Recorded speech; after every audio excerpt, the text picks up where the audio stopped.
Okay, well, welcome to this side event at the 15th Annual Conference of State Parties to the UNCRPD. My name is Sébastien Jourdouin. I'm a professor at the Faculty of Law of McGill University, where I direct the Disability Inclusive Climate Action Research Program. I'm very pleased to welcome you, whether you're watching this live or subsequently as a recording. So you will see that we have captioning that's available that you can turn on at the bottom of your screen. And also we have live sign language interpretation as well. If you have any other accessibility needs, please contact Amanda. Contact the host. So it's actually the Center for Human Rights and Legal Pluralism Law. So if there's any concerns there, please do so. So this is a side event that's organized jointly by the Center for Human Rights and Legal Pluralism, the World Institute on Disability, and the International Disability Alliance. So we are still waiting for one other speaker to join, but I think we will begin.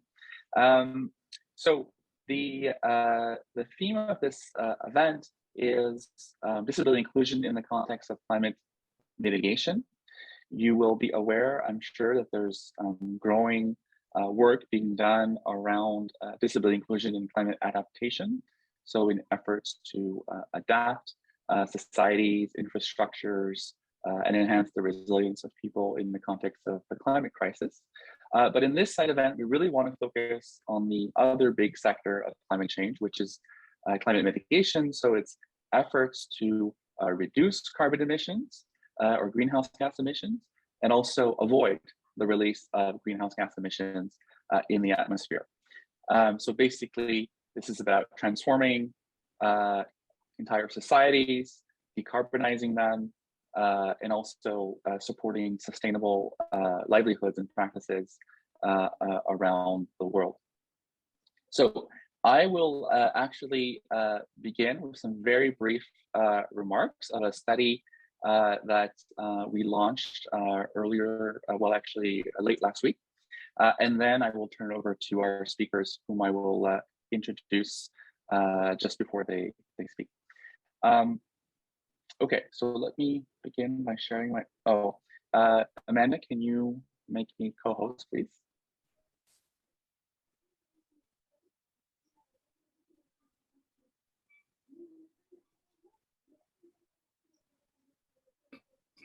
Okay, great.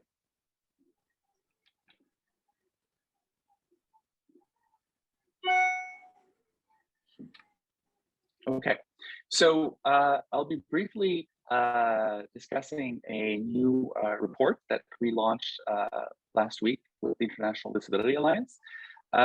If you heard me or my colleague Elham Youssafian present this report before, don't worry, I will not actually be repeating the things that we've said now several times.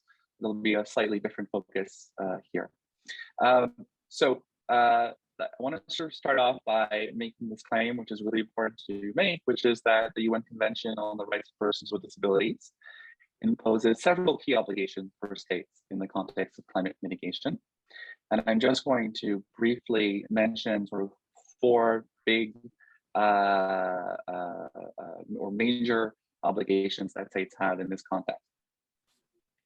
So first, states must assess and take into account the differential impacts of climate mitigation measures on the rights of persons with disabilities through an intersectional approach. So for instance, if we're thinking about efforts to create incentives not to drive or even ban on driving vehicles in certain parts of a city, states have to develop those kinds of policies with a view to thinking about how it could affect the rights of persons with disabilities, and specifically those who may not have the income to shift to an electric vehicle, or in a context where the mass transit system is inaccessible, or other forms of transportation are inaccessible, don't have the possibility of shifting to another form of transportation. Second, states need to develop and implement evidence-based climate mitigation policies to prevent and minimize the adverse impacts of climate change on persons with disabilities and their rights. And so here, if states adopt a disability rights approach to climate mitigation, what it should mean is that their policies will be more ambitious, because we know that people with disabilities are more affected by climate impacts. And so it creates an obligation on states actually to do more to avoid those impacts in the first place. Three, states have to provide accessible information on climate mitigation to persons with disabilities, strengthen their capacity to participate in decision-making over efforts to reduce or avoid carbon emissions, and ensure that they have access to justice and effective remedies when they suffer harm due to climate action or inaction. And then finally, and this is an obligation that is imposed on industrialized countries under the CRPD, they are obliged to support international efforts to mitigate climate change in developing countries, and to do so in a way that enhances the rights of persons with disabilities. Okay, so that's a very brief overview of the different types of obligations that the UN CRPD imposes in the context of climate mitigation. Now, I'll just turn now to a few results from our study. So what we did, right, is we collected all of the climate policies in the world, and of all the climate policies of state parties to the Paris Agreement, and then we looked at whether they referenced disability. So in the National Determined Contributions, which is a document that states have to submit every 5 years under the Paris Agreement, where they set out their efforts to reduce carbon emissions, we found that only 35 state parties out of 192 reference disability. However, a lot of those references actually were actually about adaptation. So if we drill down more specifically to mitigation, we found that only 10 states in the sections of their NDCs that refer to climate mitigation, we only found 10 states that reference disability. So there's only 10, so I can very briefly discuss which ones they are and how they did it. 3 states mentioned disability in the context of action for climate empowerment, which is a sort of an agenda around building capacity for people with disabilities to be involved in climate action. 3 states mentioned disability broadly as part of the sort of just transition efforts that they're undertaking. 2 states mentioned disability inclusion in the context of green jobs and opportunities.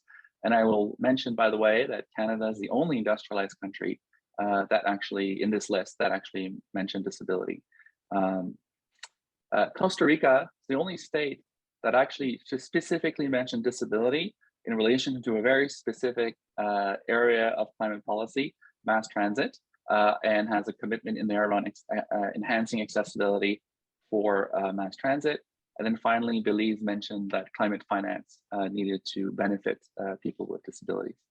So these are basically findings that suggest that in general, people with disabilities are being excluded from the climate mitigation policies and commitments of states parties to the Paris Agreement. And this only reinforces social inequities and ultimately undermines the effectiveness of these policies. So the full version of our report you can find on our website at www.disabilityinclusiveclimate.org.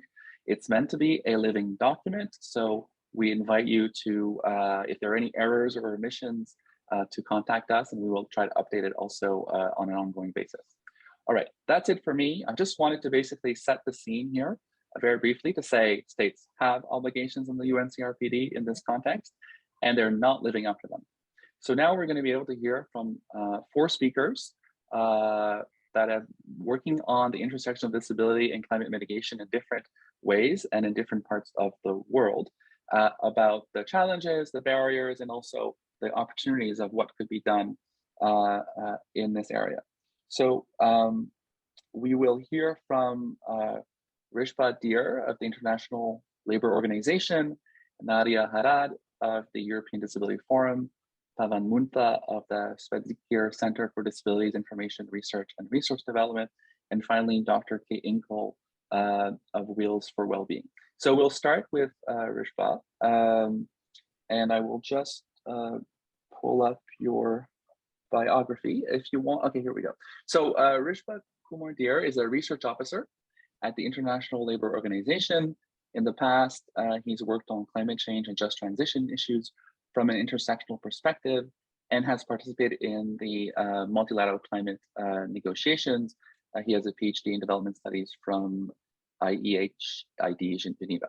So I'll turn it over to you, Rishpa, and I guess, yeah, Amanda, if you want to, you can minimize me. Thank you. Thank you, Sebastian, for setting the stage, but also for inviting the ILO and to the organizers as well. A big thanks for that. The issue around climate action and the inclusion of persons with disabilities is growing slowly, but it has started to grow in the climate discussions. Over the past years that I have been going to the climate negotiations, this issue used to be not so much in the spotlight, but we see more and more that decisions within the UNFCCC framework, within the COP framework, are increasingly referencing the rights of persons with disabilities. It's great that you pointed out that the UNCRPD obliges member states to have certain commitments regarding the inclusion of persons with disabilities when they move forward with their climate action policies. The same is also the case with the Paris Agreement, given that rights language is clearly mentioned there. Now, I work at the International Labour Organization, and we look at the issue of just transition. The ILO is home to the guidelines for a just transition, and the principles that are set in these guidelines are of particular relevance for the inclusion of persons with disabilities.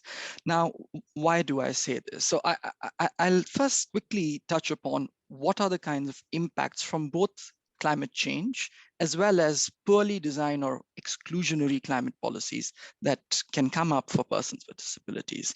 Now, we already know that that persons with disabilities are overrepresented among those living in poverty. About 80% are residing in the global south, in many countries which do not have the capacities to adequately address the challenges from climate change. We also know that in the world of work, persons with disabilities continue to face discrimination with respect to opportunities, treatment, and outcomes. There's disproportionately low representation of persons with disabilities within the global labor market, and unemployment rates are as high as 70 to 80%. And even when persons with disabilities are employed, they face obstacles such as poor promotional prospects and poor working conditions.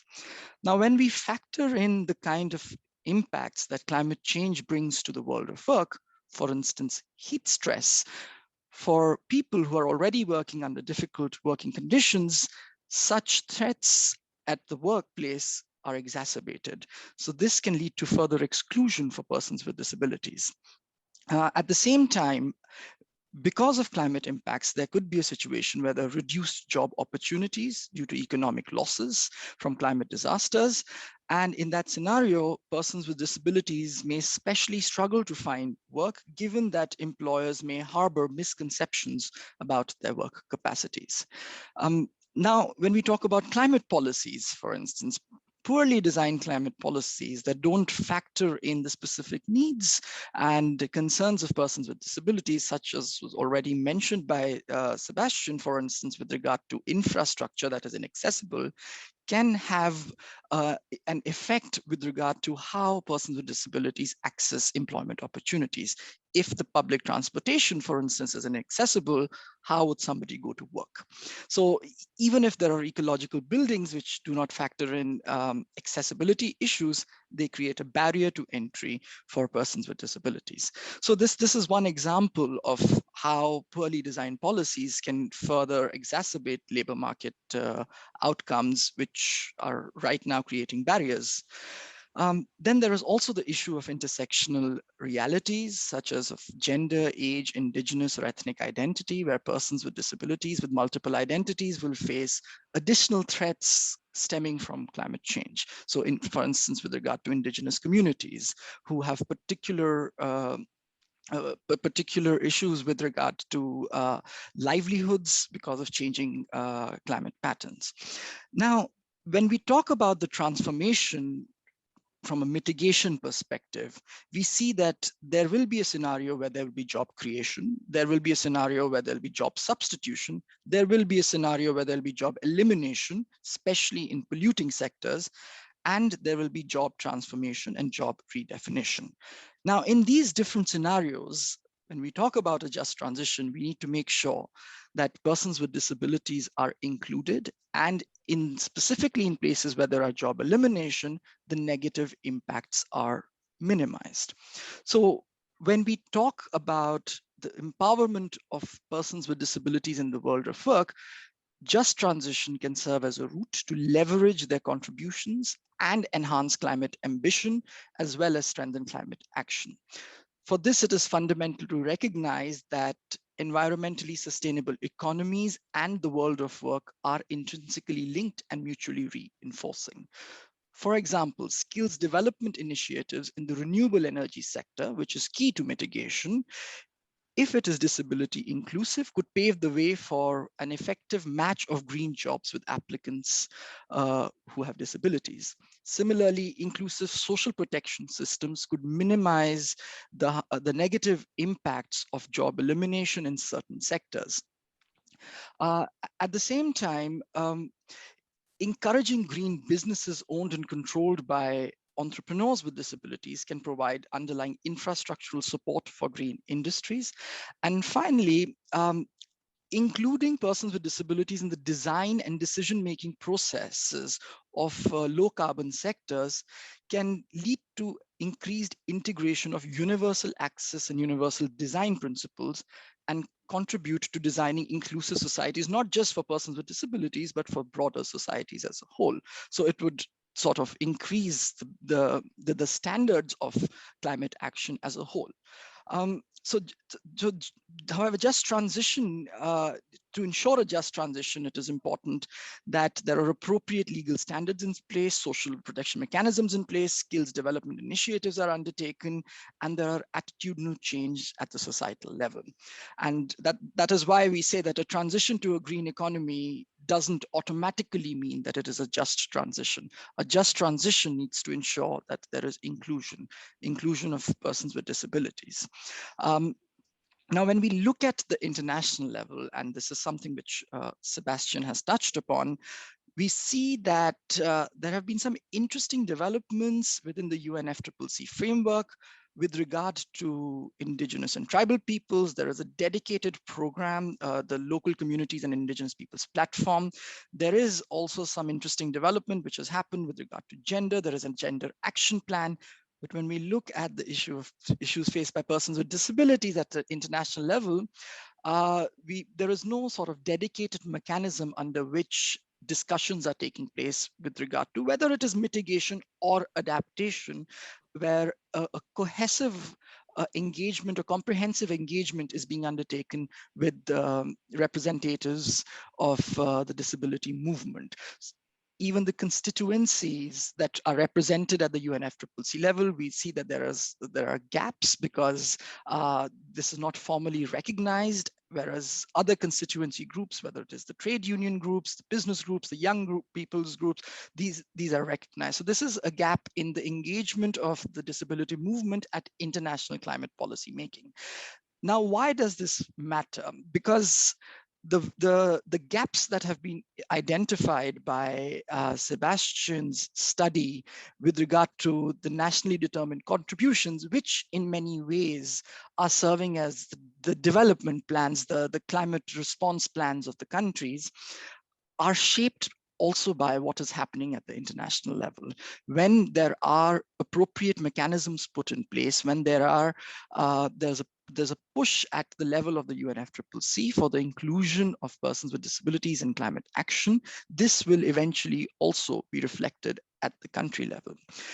At the same time, with greater engagement at the international level, there is also a need for greater engagement at a national level, where at the time when nationally determined contributions, where national adaptation plans, sectoral just transition plans, sectoral plans to address losses in particular industries are being discussed, it is important that that the disability movement, that persons with disabilities are present in those discussions and can voice their concerns and can make sure that the plans are developed in a way that they are inclusive. To just sort of close, because I know I'm running out of time, it is also important that, and we've seen this with other constituencies, with other groups within the UNFCCC framework as well, to collaborate with among groups. For instance, inter-constituency collaboration was an important part of pushing for rights language as a whole within the Paris Agreement, and continues to play an important role for pushing for rights language in different decisions within the UNFCCC framework. That means collaborating with trade unions, with employers organizations, with indigenous peoples organizations, among others. And this collaboration can then play an important part in ensuring that even the climate negotiators are sensitized to the issues that persons with disabilities are facing with regard to climate impacts as well as climate policies. Thank you so much. Well, thank you, Rishpa. You've put a lot on the table, and thank you to the ILO for its leadership in doing some of this work around disability inclusion and the green economy. So next, I'm pleased to invite Nadia Haddad to speak. She's an individual member of the International Disability and Development Consortium. She's a co-chair of the board of the European Network on Independent Living and a member of the executive committee of the European Disability Forum. She's also the vice president of the Brussels City Advisory Council of Persons with Disabilities, and holds a number of positions around the implementation of the UNCRPD in Belgium. She's also previously been on the advisory panel of the EU Fundamental Rights Agency and of the Academic Network of European Experts on Disability. So Amanda, if you could make Nadia co-host. And thank you so much, Nadia. Over to you. Thank you very much, Sebastian, for your introduction, and thank the organizers for having the European Disability Forum part of this very important topic. I will share with you our European experience, in fact, because in December 2019, the European Union adopted its Green Deal as a strategy to reduce net greenhouse gas emission by at least 55% by 2030, while at the same time following the principle no person and no place left behind. So the strategy itself covers a wide range of policy areas and initiatives, including measures to support greener transport, improve the energy performance of buildings, push for more digitalization, reduce plastic waste, or ensure the just transition to new jobs in the changing economy. But all of these measures affect persons with disabilities directly and indirectly. Directly because persons with disabilities are often, like we heard before by the previous speaker, disproportionately affected by climate change compared to the general public, but also because there is a risk that these measures that are taken are often not inclusive, or even worse, they have a negative impact on us. One example is, for example, the ban of the plastic straws that the European Union decided, which really had an unintended negative impact on persons with disabilities. Similar issues have to be prevented when implementing the Green Deal. But persons with disability also face higher risk and higher costs related to climate change than regular persons. And for example, related to the increase of the energy prices.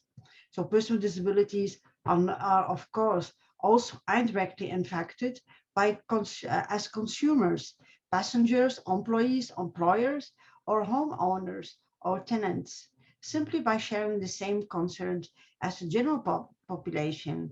Therefore, it's really important to make our voice heard in this debate, which is maybe not traditionally a part of our regular advocacy, but also a two-part approach is necessary to ensure that this European Green Deal is inclusive and will work for persons with disability. Firstly, the policies and the legislation that the European Union is adopting have to be inclusive and reflect our concerns. And secondly, the organizations of persons with disability have to take their place at the table and engage proactively in the discussion about sustainability and climate change. But however, that is not easy because it requires additional funding and expertise, which is not self-evident for many disabled persons organizations. So ideally, we should also walk the talk and improve our own environmental footprint and raise awareness among our members. But again, this has to be done within the limited for our capacity for the moment and without losing focus on our core business. As the European Union has taken the initiative to act on climate change, we also have to react. Some of the measures proposed under the Green Deal are particularly interesting for the disability movement. For example, the renovating wave. So buildings and public spaces should be renovated and make them more energy efficient. To achieve further sustainability, they should also be accessible in order to avoid further retrofitting in a few years' time, which is also wasteful of resources. The second thing is also smart and sustainable transport. So all this transport system that should be replaced, the existing ones should, as the increased use of electric vehicles, need to meet the needs of persons with disabilities to the same level as everyone else to avoid inequalities and exclusion of the past. Urban transport, when promoting the use of public transport, it has to be ensured that it's accessible to make it available an option for persons with disability, so they doesn't need to use special transport.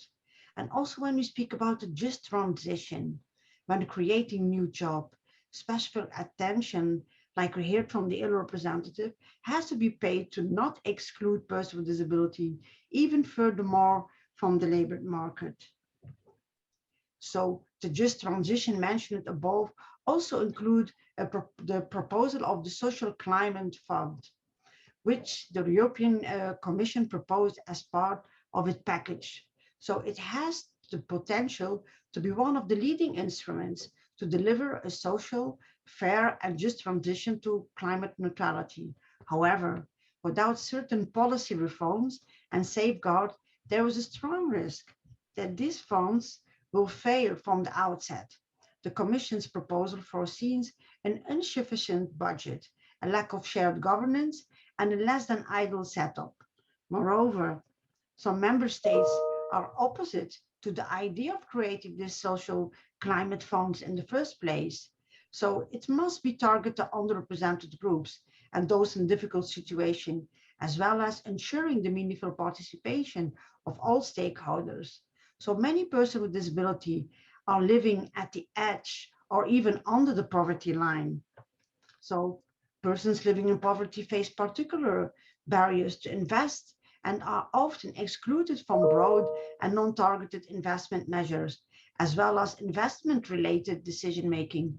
Therefore, these funds should target these groups living in critical situations, such as persons with disability, or those who are unemployed, or those who have low incomes, or in energy and mobility poverty, and those who have been systematically disadvantaged, such as rural and radicalized communities. But in order for funding under these social climate funds to reach those who need it most, it must be ensured that there is a bottom-up governance, that is cross-sectoral, that is cross-sectoral collaboration, and that meaningful stakeholder participation is ensured. So the social dialogue and the meaningful participation requirements must become mandatory criteria for access to funding, and civil society organizations, in particular persons with disabilities, trade unions, young people, and local governments must be involved in determining how revenues from these funds are spent. It also has to focus on proactive solutions to break the energy and the mobility poverty cycle, coordinated and implemented by local authorities and energy communities to reach the most vulnerable. So all of these measures mentioned above have to be implemented aligned with the Convention on the Rights of Persons with Disabilities and in consultation with persons with disabilities and their represented organization. If this is done, I think that the European Green Deal can work for personal disabilities and ensure that no one is left behind, creating a sustainable future is really realized. Thank you. Thank you, Nadia, and thank you for mentioning the European Disability Forum's efforts and advocacy around the European Green New Deal. And it's certainly the case that the commitment in that plan to what they call the new European Bauhaus, making buildings more sustainable and inclusive, there's so much potential there for synergies around making buildings accessible. And I hope that with continued advocacy on the part of OPDs and in Europe, that we will see that potential fulfilled. Next, I will introduce our next speaker, Pavan Murtha. Pavan is a visually impaired disability rights activist and a farmer engaged in natural and regenerative agriculture in India. He's the founder of the Swadzikar Center for Disabilities Information, Resource Research Development, which has promoted disability and human rights education across India, has played a key role in enabling persons with disabilities to be employed, to exercise their rights to work, and has participated in studies around the implementation of the UNCRPD in India and the preparation of a parallel report to the UNCRPD committee. I'm not doing justice to all of the work that Pavan has done in this area, but let me just focus for the purposes of today on the fact that he's been practicing regenerative agriculture since 2010 and is actively engaging with around 10,000 farmers and their families across 100 villages, working with vulnerable communities and persons with disabilities towards climate justice and efforts to promote land-based carbon sequestration. Okay, so I will now turn it over to you, Pavan. Thank you. Thank you, Sebastian. Can you hear me? Can everyone hear me? Yeah, we can hear you perfectly. Oh, great. Okay. Thank you for inviting me to this very important meeting, and also thank you for giving that brief introduction. Basically, given the experience I have in the rural areas and also the work I engaged with agriculture sector, I could see that there is a major gap between the way the disability is seen from urban areas and the way disability is seen and understood from rural areas. Many of us, including me, who is well-read and educated in universities, we do not understand many issues which are very important to understand the capacities of persons with disabilities in rural areas. So one of these area is agriculture sector, where persons with disabilities are engaged in agriculture sector and its allied sectors like dairy, poultry, piggery, goats, sheep, and various other things, including fisheries. So the whole range of opportunities which are centered around eco-restoration process, ecosystems restoration process. So some sense of indigenous knowledge and inherited wealth of knowledge is there in the lived experience of these persons with disabilities. I think they accrued this experience in working together with their families and communities in rural areas. And these are the key people whose energies are tapped by village economies today in India and in those countries wherever the agriculture is located and where the farming is happening. So there may be difference of farming patterns in first world and the third world. However, whatever it is, the scenario is that persons with disabilities are contributing a lot to the agriculture sector, which in fact is now responsible for land-based carbon sequestration. So coming to that area of a carbon, a land-based carbon sequestration, agriculture is one of the key areas, and afforestation is another key area. And the third area is agroforestry. And these three important areas are transforming rapidly in every country. People have started understanding that they cannot depend continuously on chemical farming models, and they would like to see regenerative agriculture as an alternate, wherein they use local resources, which would lead to the restoration of soils and restoration of forests and restoration of microbial populations, and also restoration of water cycles, including monsoons and um, rainfall patterns. So that is the key area, I think, very important for us to look at land-based carbon sequestration process in relation to restoration of water cycles, which is possible only through agriculture, where the role of persons with disabilities is quite crucial. And it is very important for many of us to understand that agriculture is not necessarily confined to rural areas as it exists now, because of the processes that we have evolved for the last 6 or 7 decades. We are moving towards consistently in urbanization. So this urbanization, in fact, is providing opportunities, providing industrialization, and the entire issue of employment is centered around the processes of this urbanization. So in such scenarios, what we are losing is that our potential to really restore our climate it lies with our rural economies and land-based carbon sequestration process. So that area it has been completely ignored by the social development or industrial development models that we have adopted for the last 7 decades.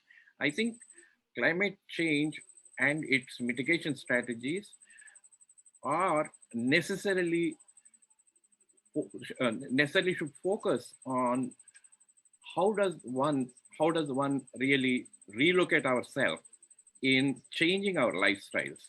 So what we have lost is the great economy of our rural areas and the culture in which we have in fact evolved with our lifestyles, and which is close to the environment and ecology around that, which is key to the carbon sequestration processes. So if we can link these things together and create such opportunities for persons with disabilities to share their experiences and help us understand how these people are coping up with climate change, and what are the strategies that they have in their mind, and what are the capacities they have in participating in climate mitigation strategies by promoting knowledge on land-based carbon sequestration processes, afforestation, agroforestry, regenerative agriculture, animal husbandry, fisheries, and restoration of microbial populations, soils, water cycles, etc. So that is the key knowledge, as I see now, where persons with disabilities have immense potential, and that potential must be translated into a climate action through which they participate in empowering people, and also employ such strategies to community mobilization processes, and also promote self-reliant village economies, and which ultimately lead to a community action that impacts climate action strategies. It is important because there is no point in expecting sudden changes in policy or sudden changes in business acumen that we have around us. because its orientation is towards as an industrial-based social development model. Though it is realized that this model is unsustainable, still things are going on that way. So immediate changes are not going to happen. So the alternate that we have is to see how we engage persons with disabilities in rural areas to bring together communities to understand and share their lived experience of climate change and its adverse impact and if we don't change our lifestyles back to the interdependent cooperative economy that brings together human beings, microbial populations, birds, animals, and trees together to live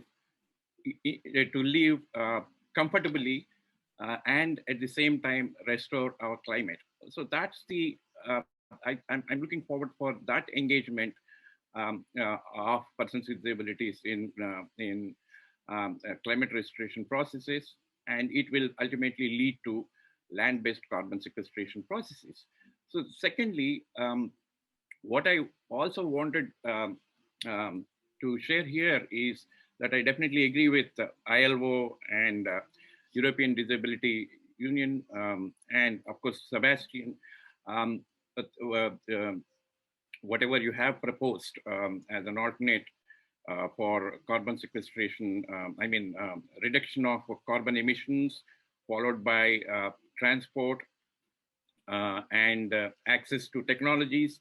In addition to all these things, I think we also need to look at the assistive technology, which is at present, I think it is reaching to a static status, a static stage. I think it has to be dynamic, and we will have to see its use and potential in land-based carbon sequestration processes.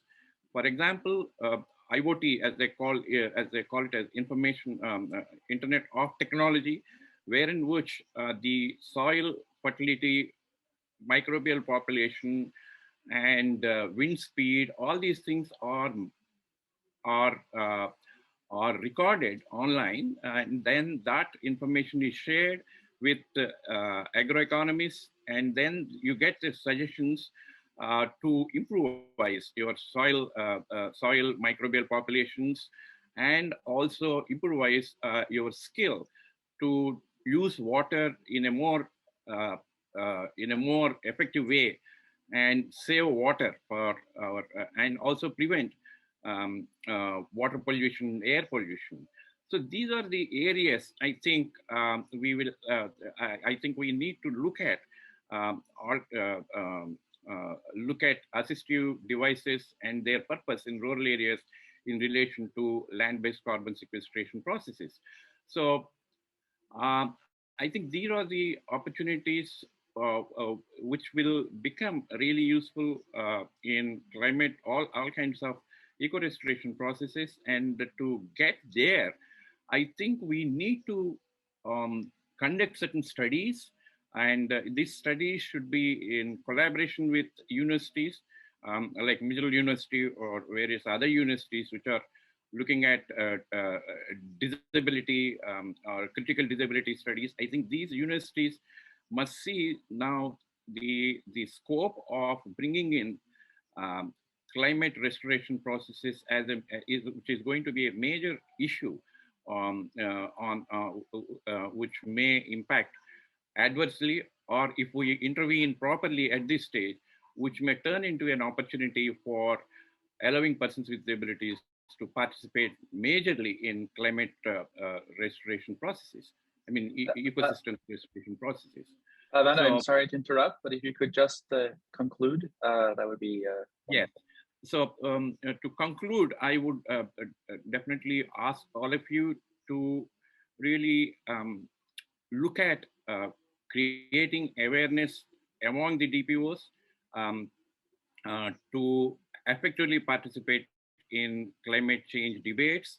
I think there is a big knowledge gap between urban based persons with disabilities and those who wrestle with climate in rural areas, I think we will have to see how one does develop such modules to bridge that gap and make sure that people from rural areas also participate in climate change debates nationally and internationally. And the second suggestion I have is also to advise universities and governments nationally and internationally, and particularly organizations like ILO and those organizations working closely with and those organizations work with the perspective of UNFCCC to put together some studies in countries where land-based climate restoration is going to be the key. One is not really interested in talking about carbon credits here. Apart from carbon credits, engagement of people with disabilities and marginalized communities in the process of ecosystem restoration is very important. Otherwise, I think we will not only lose people, we will lose the whole life on Earth, which is crucial for our generation and future generation. Thank you. Thank you. Thank you so much, Pavan. I think the perspective that you have around land-based carbon sequestration and regenerative agriculture and disability is really unique. And in talking to policymakers, activists, and other scholars, we just really don't know anything. At least the people working on these issues internationally, about the level of how to do disability inclusion on the ground on those kinds of things, which is really vital to have and work in collaboration with organizations like yours to generate and share that knowledge. So finally, I'm very pleased to introduce Dr. Kay Inkle. She's the Campaigns and Policy Manager for Wheels for Wellbeing, a disabled people's cycling organization that campaigns for and provides access to cycling through an ethos of mobility justice. Her background is in social science with research interests in intersectional and social justice aspects of mental health and disability. And she's published widely in these fields, including research with disabled cyclists. And she is herself a hand cyclist, swimmer, committed environmentalist, and vegan, and Pilates instructor. So lots of details on your background, Dr. Inkle. Over to you. Thank you. Thank you. So I'm just going to share my screen. Is that, and do you have that on the slideshow view? Yes, now we have it as slideshow view. Perfect, thank you. So thank you very much for inviting me to speak this afternoon. It's a real privilege to be here, and I'm joining you from Liverpool in England. And I'm going to talk about how we might enhance the accessibility of low carbon transport and thinking about mobility justice as well as climate justice. So just to tell you a little bit about the context of the work I do, as Sebastian has said, I work for an organisation called Wheels for Wellbeing. We're a disabled people's organisation established in 2007. And there's two strands to the work that we do. The first element is that we provide access to cycling for disabled people through 3 inclusive cycle sessions, which are off-road, private environments where disabled people can access a whole range of different cycles to try out, and in a disability positive environment. We also provide led rides, so for people who want to cycle independently and help develop their confidence in navigating public infrastructure such as roads and cycleways, we take people out cycling. And we also have a hire scheme that was developed during the pandemic to provide access to non-standard cycles for people who don't have the ability to purchase their own. The second strand of the work we do, which is where my role sits, is campaigns and policy. So we do a range of consultancy and training. We have publications, 2 of which are shown on the screen, one of which is our Guide to Inclusive Cycling, and the other is the recent report of our National Survey of Disabled Cyclists. And we run a range of campaigns, including My Cycle, My Mobility Aid, Beyond the Bicycle, and Bash the Barriers.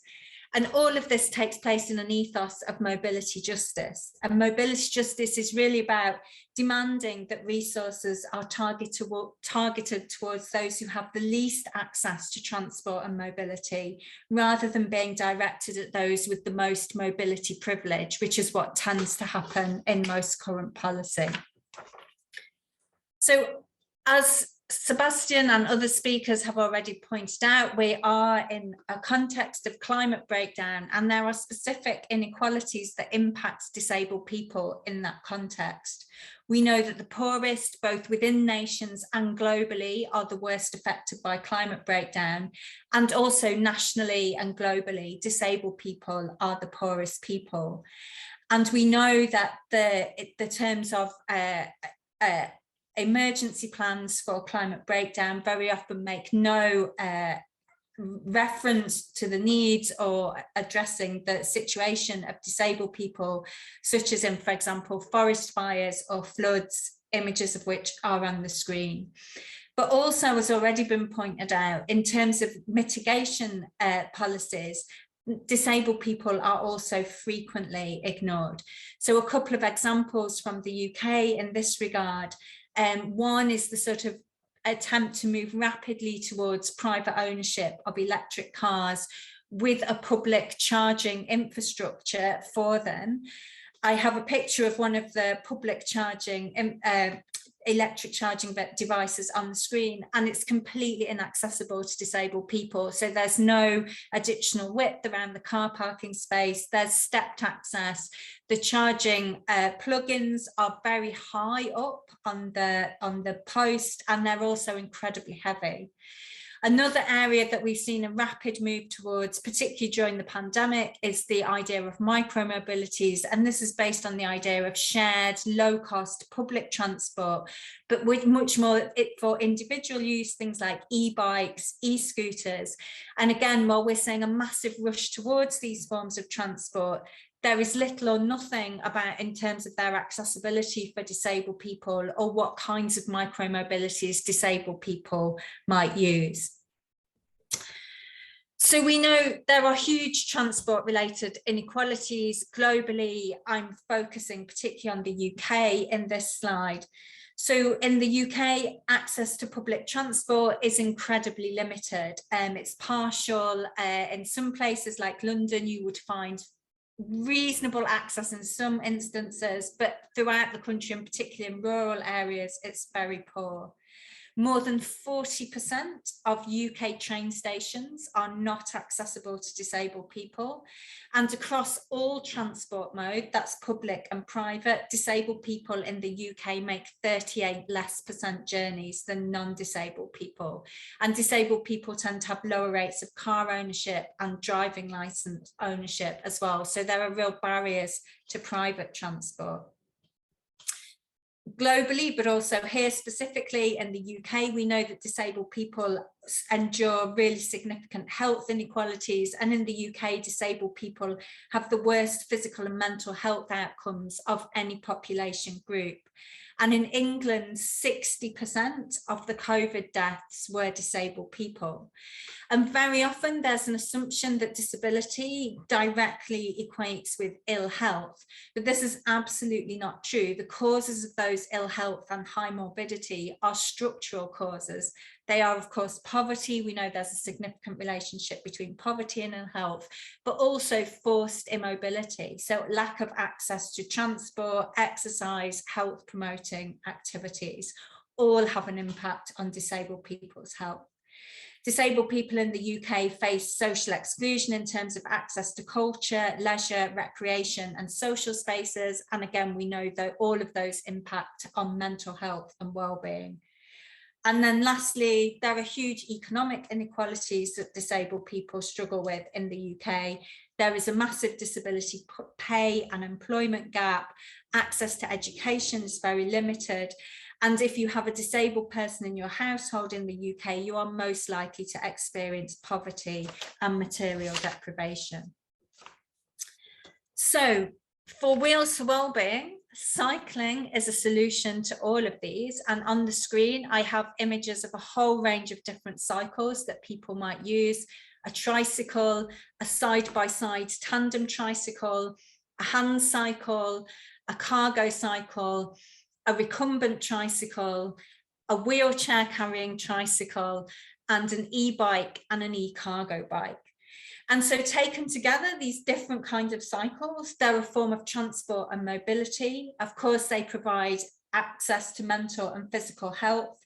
They're a form of social and leisure participation, and potentially open up education and employment opportunities through improved mobility and autonomy.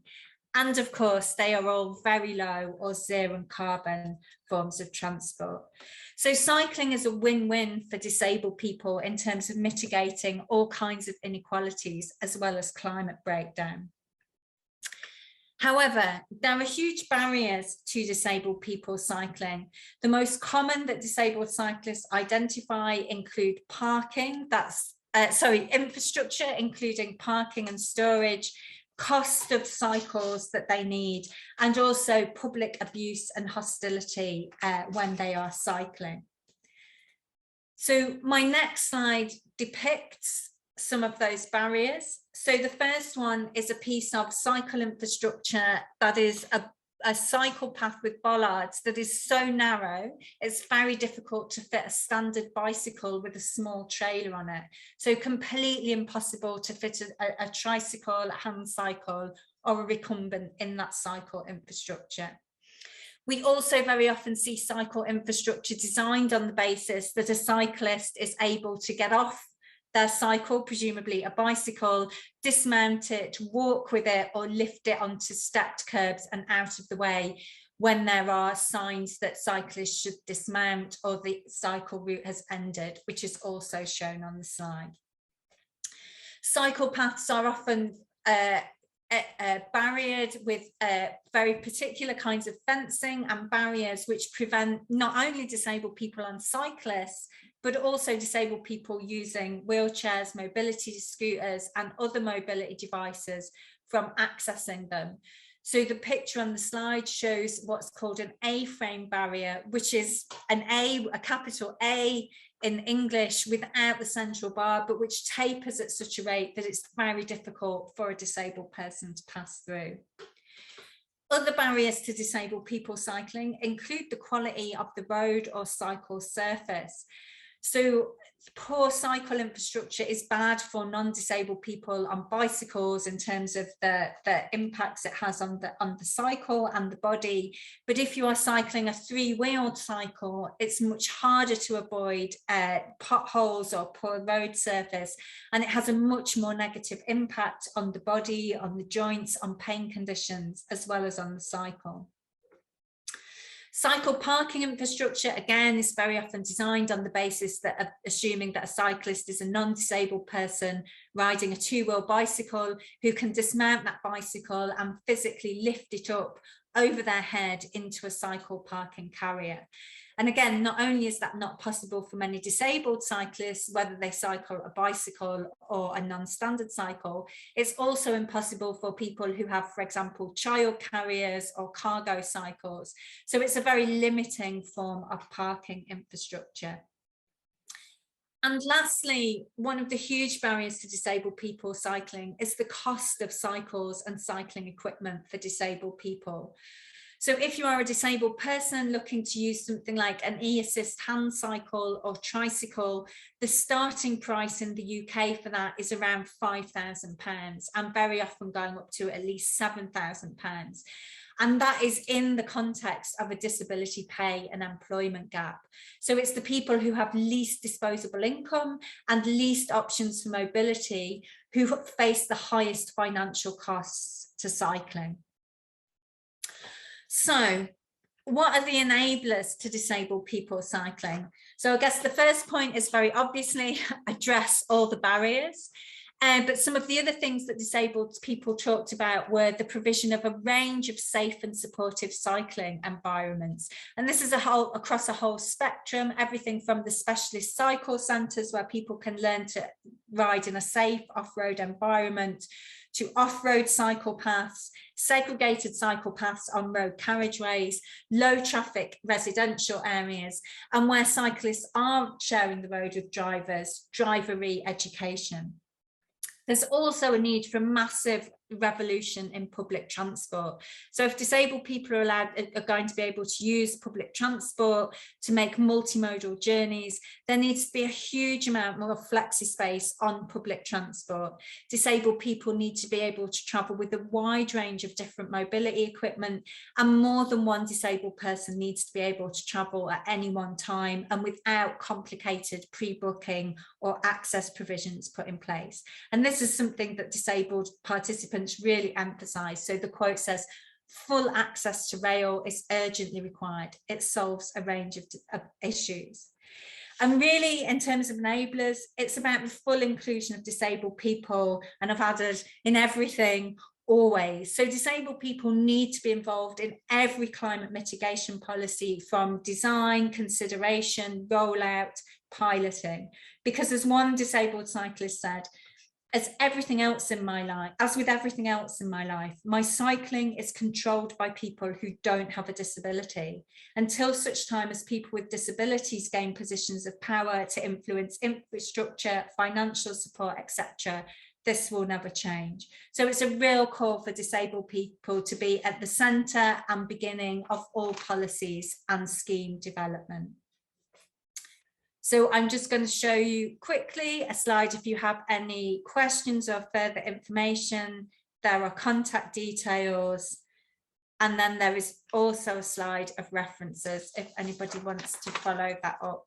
And hopefully you've had time to do a screenshot, and I will stop my share now. Thank you. Well, thank you so much, Dr. Inkel, for this presentation.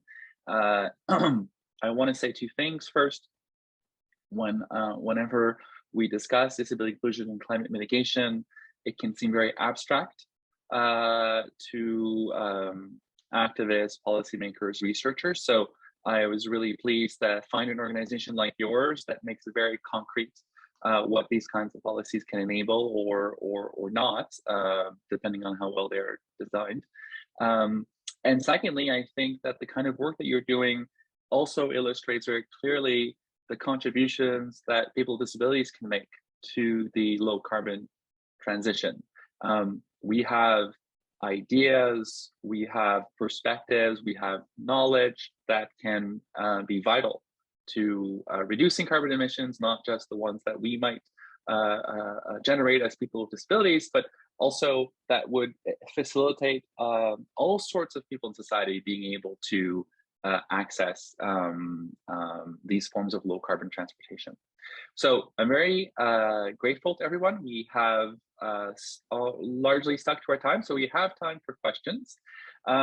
So if you have a question from the audience, you can either put it in the chat and Amanda will read it out, or if you want, you can raise your hand as well using that function. And if not, I have lots of questions that I could ask. So, but I'm going to provide an opportunity for anyone who would like to ask a question or contribute a perspective. Yes, we have Delphine Labbé.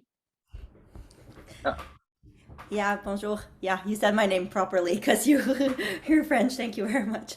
Yeah, thank you so much for this, organizing this. That was very, very interesting. I'm working around public transit and adaptive leisure. So a lot of things that were shared were so relevant. And mostly, yeah, my comments were just about like how you touched all your presenter touched about so many elements, but like the arguments that we can make for more accessibility around sustainability and is very useful, because I think this is something that at least urban planners are very focused now on, that sustainability aspect, but they often don't understand how accessibility is so connected to it. So thank you a lot with that. And I was wondering if we would be able to have access to the slides for Wheels of Wellbeing. I'm working with many adaptive cycling organization here in Chicago, and I know that they would be very, very keen to be able to see that. So that was just a comment. Thank you so much. Okay, thank you for that. So I think, Kay, if you're comfortable with that, we can post your slides along when we post the video. Yes, great. Any other? Oh no, that's still the same hand. All right. Well, I will ask a question of all the panelists. I'm curious if we have about 10 minutes. So perhaps if you take around 1 or 2 minutes each to comment on this. My question to you would be, what are since we're looking at an international audience, what are best practices that you've seen around disability inclusion in climate mitigation that you can point to, or best practices in another field, but that could apply to climate mitigation? So this is something that I've been thinking about a lot, which is that we are still trying to figure out, how to make different climate mitigation efforts more disability inclusive. And in this way, we're sort of starting from scratch in many ways. But there are all these other fields where we have made a lot of headway in including people with disabilities in efforts to enhance accessibility. And so if you want to draw on examples from those kinds of efforts and how they could apply to climate mitigation, that would be very helpful. So let's go in the order of that we began with. So Rishba, I don't know if you have an example of a best practice that you can identify. I don't have an example of a specific practice as such, but more of an institutional practice, given that I'm coming more from the policy side of things.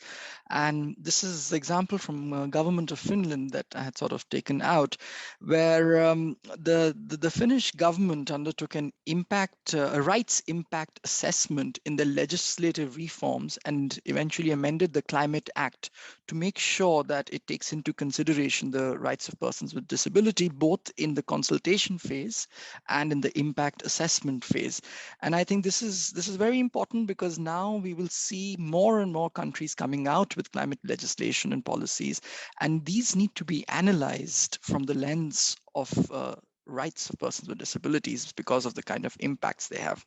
The other thing which you mentioned is to look at developments in other fields which might be of relevance to making sure there is disability inclusion in climate mitigation.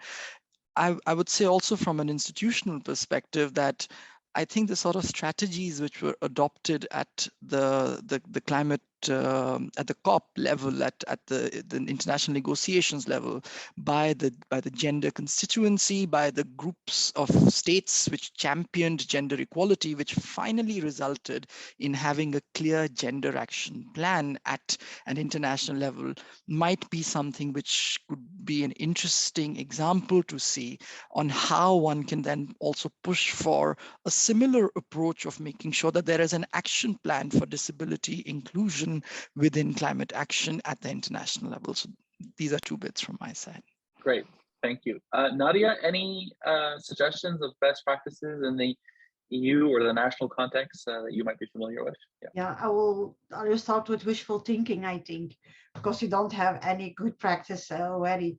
But just inspired by the European Structural Investment Funds, there are criteria that their funds could not be used, for example, for segregating settings. I think that, and they realized a kind of checklist to be sure that the member states could not use any funds that go in that direction. I think we can put climate impact also on it, that it should be inclusive, that no money could go to any national or regional plan without involving personal disabilities, but at the same time also provide funding to get some new experts, because it's a lot of DPOs are struggling with daily surviving and with the regular matters just to be included in the society. So climate change is something new for them. So they need to be trained, they need to be emancipated, they need to see the use of using it, even if they are the biggest, one of the biggest victims of the impact of climate change. They are not really, it's not a priority for them for the moment. just try to make them more involved, I think, and having not only good practices, but also having some leadership in it that will emancipate them and that will encourage them to join the movement. Great, thank you so much. Pavan, any suggestions of best practices that you've seen that you would recommend that could be used elsewhere? And you're muted right now, Pavan. I don't know if you let's unmute you. Can we Amanda, can you unmute Pavan? I can only ask him to unmute, which I'm doing now. Okay. Pavan, we can't hear you. Oh, yes. Okay, there we go. Can you hear me? Yes, we can hear you. Go ahead. Yeah, thank you for asking this question. And given the topic I was given, I think I should respond to you in giving some examples about ecosystem restoration processes through regenerative agriculture. Actually, when we started working on regenerative agriculture, of course, we call it as natural farming over here, there was a consistent effort to see the potential of persons with disabilities in promoting integrated farming models where you have a kind of a fruit-bearing plants, and in between these plants, you have these cereals, wheat, paddy kinds of stuff. And then we will also see that the soil is covered 365 days, and soil is not exposed to sun under any circumstances. And we will also see that these kinds of farms not only give yields and enhance income to the farmer, but also create such an environment for the neighborhood farms to systematically reduce their chemical inputs into the farm. So these kind of models, I think we should have to see that in the language of ecosystem restoration processes. Otherwise, these farmers, whether they are disabled or non-disabled, they are seen as farmers, and you get into a different language and a different perspective. But when you see these regenerative agriculture as a system that is important for land-based carbon sequestration, I think whole perspective will change, and we can easily identify persons with disabilities as part of larger contributors to the ecosystem restoration processes, because the regenerative agriculture is all about completely eliminating chemicals in farming. That means your food is safe and you get nutrient food and your economics are safe. And then you find markets at local areas so that the health of the farmer and health of young children and lactated women, men, and the entire village, will be safe. So in integrated farming, it's not just about growing trees, it's about fisheries, integrating birds, integrating insects, integrating animals into this. So it's like, finding oneself in a system of interdependency and cooperation and recycling of nutrients. So that is the, I think, perspective in which we will have to see land-based carbon sequestration processes. It is not necessarily a market-driven kind of an approach that I am looking at, but an approach that is sustainable and really important for land-based carbon sequestration for the health of our planet Earth. So that's the model I would. Thank you so much, Pavan. I think you're pointing to a model that's regenerative and holistic on many levels. And then finally, Dr. Inkel, if you have any suggestions. I know that you mentioned all the challenges in the UK. I'm hoping maybe that there's some city perhaps that is better than there's some other cities. Are there any better performers or not, or you haven't seen that in your work? I'm going to say, in terms of best practice, I'm just going to say no. I mean, in terms of what I envisage equality and access for disabled people to be, then no, I can't say I've seen it anywhere. but I can give you a couple of things that I think are interesting points of progress to hopefully the right direction. So one is a cycle hire scheme in Belgium, which basically has countrywide an online map where you can either click on the location you want to go, and a little list of all the non-standard cycles there will pop up for you to hire, or there's a menu of different types of cycles. So I don't know, you want a side-by-side tandem in somewhere, I don't know, somewhere in North Belgium, and you click on it and it will tell you where the nearest one is, and that company can then bring that to you. So I think that's great in terms of thinking about, you know, a kind of accessible cycling scheme. In Belgium, it wouldn't be considered low cost though, so there is a cost barrier. And the other thing that I think has potential, the Scottish government obviously has a lot of devolved powers, and they have a Mobility and Access Commission, and that looks really progressive in terms of the demands that it's making around disabled people's access to mobility, to public transport, and to inclusion in the debates around decarbonising transport. So I think that looks very positive, particularly for a sort of state-led body. Great, thank you so much.